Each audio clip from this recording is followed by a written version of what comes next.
नमस्कार। आज हम देखेंगे एक समचतुर्भुज के गुण और एक वर्ग के गुण।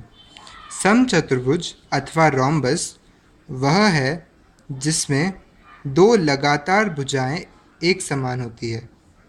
यहाँ पे मैं इससे 3 सेंटीमीटर लिया है और इसे भी मैंने 3 सेंटीमीटर लिया है। अब इन दोनों को एक साथ बढ़ाकर मैंने और एक 3 सेंटीमीटर की लकीर बनाई है और इन्हें जोड़ दिया है। तो यह है एक समचतुर्भुज। समचतुर्भुज का पहला गुण है कि इसके लगातार भुजाएं एक समान होती है।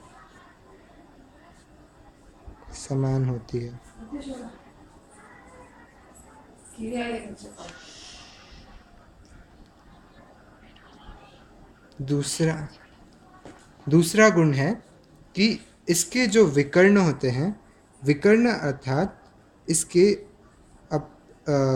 विपरीत बिंदुओं को जब मैं जोड़ दूंगा तब उसे विकर्ण कहते हैं। तो इन विकर्ण अथवा डायगोनल्स को जब मैं जोड़ूंगा तब इन दोनों के मध्य जो कोण होगा वो होगा 90 डिग्री। और एक चीज़ है कि ये दोनों बराबर हिस्सों में बट जाएंगे, यानी कि द्विविभाजित हो जाएंगे। और एक चीज़ है इसमें कि इन दोनों के जो विपरीत कोण हैं वह भी द्विविभाजित हो जाते हैं। इस प्रकार हम देख सकते हैं कि सारे कोण द्विविभाजित हो जाएंगे। तो एक समचतुर्भुज का पहला गुण है कि उसकी लगातार भुजाएं समान होती है। इसका दूसरा गुण है कि यहाँ पर जो विकर्ण द्विविभाजित होते हैं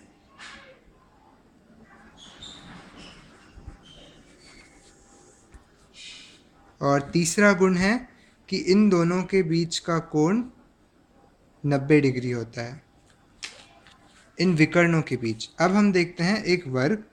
मैंने यहाँ 2 सेंटीमीटर ऊंचाई और 4 सेंटीमीटर बेस का एक वर्ग बनाया है।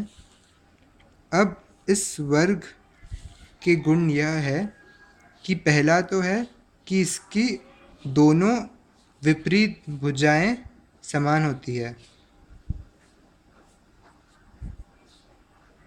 दूसरा गुण है कि इसके विपरीत कोण एक समान होते हैं। मैंने यहाँ विपरीत फिर से लिखा है, विपरीत कोण समान होते हैं और वे 90 डिग्री होते हैं, क्योंकि यहाँ पे सभी एक सम कोण है। इसी तरह हमें हर एक कोण 90 डिग्री मिलेगा। तीसरा है, जब हम इनके विकर्ण की बात करते हैं, इन्हें जोड़ने से यहाँ पर आपको समचतुर्भुज की तरह 90 डिग्री नहीं मिलेगा, बल्कि ये दोनों विकर्ण एक दूसरे को दो बराबर हिस्सों में बांटते हैं। और एक बात यहाँ पे है कि विकर्ण समान होते हैं, यानी कि इसके दोनों डायगोनल्स एक समान होते हैं। और एक चीज़ है कि ये विकर्ण द्विविभाजित होते हैं।